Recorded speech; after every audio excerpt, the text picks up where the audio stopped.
Natural light, as in from outside, the full spectrum, is a primary hormonal and biochemical regulator of your whole body.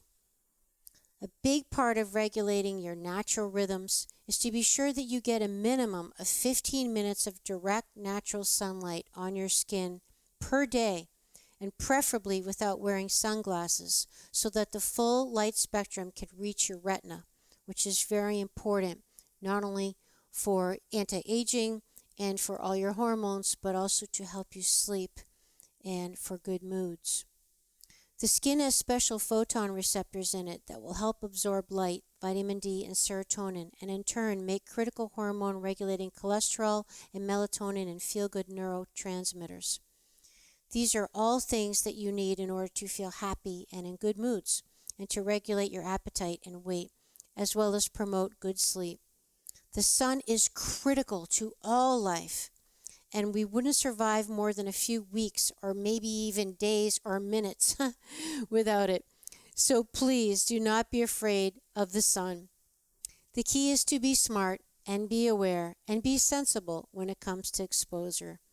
I mean, obviously you don't want to burn. That's called overdoing it. But it doesn't mean that you want to avoid it either.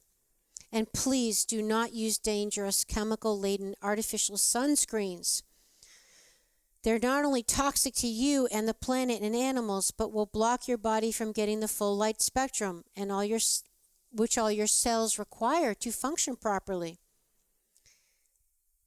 Also, these artificial sunscreens will block your skin from being able to absorb the vitamin D from the sun that you will need.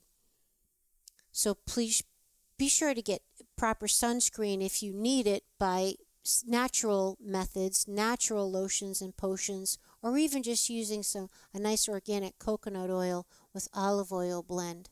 Sometimes I make my own and I add a little bit of essential oils to it so it smells good too, although I do like the smell of coconut. So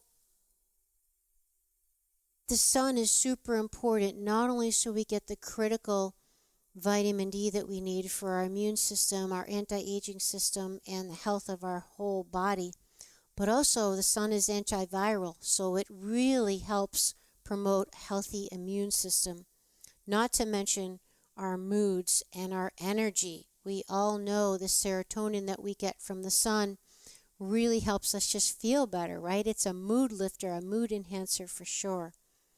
The interesting thing is that research shows that depression, sad seasonal affective disorder, sleep, mood and energy problems, nearsightedness like myopia, and even psoriasis, which is a skin disorder, and tuberculosis and rickets are all prevented and helped reduced by adequate sun exposure. Wow, that's great news. And I don't even know if you know, but having adequate sun exposure is even associated with reduced serum cholesterol, and that's because the metabolic pathway to make cholesterol is what happens is when you're sunlight deficient, basically your blood increases its cholesterol by allowing the metabolism to progress and process more cholesterol rather than synthesizing it into vitamin D. It's kind of complicated. I don't really want to get into it right now, and honestly, it's not really my expertise. But if you do look it up, you'll find that having inefficient sunlight exposure is associated with increased cholesterol, and it's because of the way the body utilizes and manufactures the vitamin D from the sun.